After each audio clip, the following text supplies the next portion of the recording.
ಎಲ್ಲರಿಗೂ ನಮಸ್ಕಾರ. ನನ್ನ ಹೆಸರು ಜೆ. ನನ್ನ ಕಂಪನಿ ಹೆಸರು MME ಬೋರ್ವೆಲ್ಲು.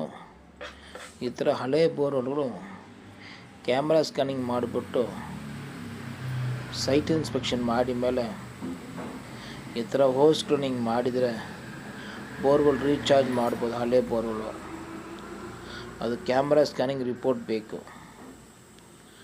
ಒಂದು 50 ಅಡಿ ಕ್ಲೋಸ್ ಆಗಿದರೆ ನಾವು ಇಂಥ ಪ್ರಾಸೆಸ್ ಮಾಡ್ಬೋದು. ಇಲ್ಲ 100 ಅಡಿ 100 250 200 250 300 ಕ್ಲೋಸ್ ಆಗಿದರೆ ನಾವು ರಾಡ್ ಕ್ಲೀನಿಂಗೇ ಮಾಡ್ಬೋದು. ಅದನ್ನು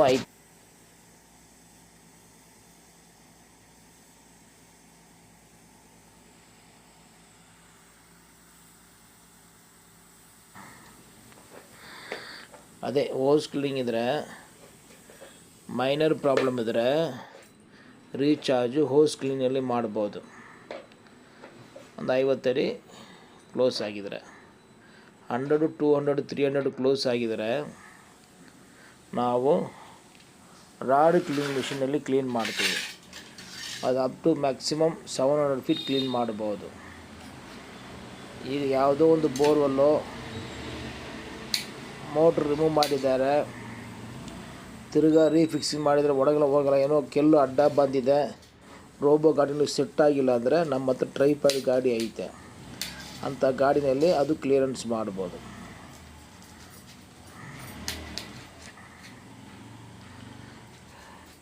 ಈ ವಿಡಿಯೋ ಫಸ್ಟ್ ಟೈಮ್ ನೋಡೋರು ದಯವಿಟ್ಟು ಸಬ್ಸ್ಕ್ರೈಬ್ ಮಾಡಿ.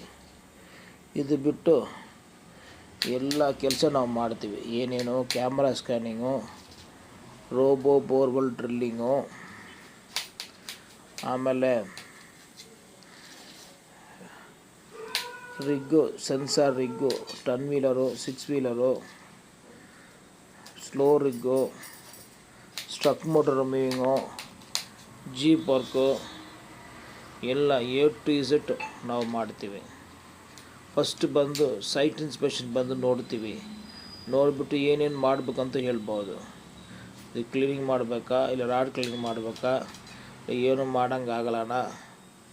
ಫಸ್ಟು ಅವರು ಪಾರ್ಟಿಗೆ ಅದು ಬೋರ್ವೆಲ್ ಬಗ್ಗೆ ಹಿಸ್ಟ್ರಿ ಗೊತ್ತಿರಬೇಕು. ಗೊತ್ತಿದ್ದರೆ ನಾವು ಮಾಡ್ಬೋದು. ನಾವು ಇನ್ನೊಂದು ವಿಡಿಯೋನಲ್ಲಿ ಮೀಟ್ ಮಾಡೋಣ. All is well. ಓಂ ಮೋಸು ಬ್ರಹ್ಮದೇವ ಪೊಟ್ರಿ.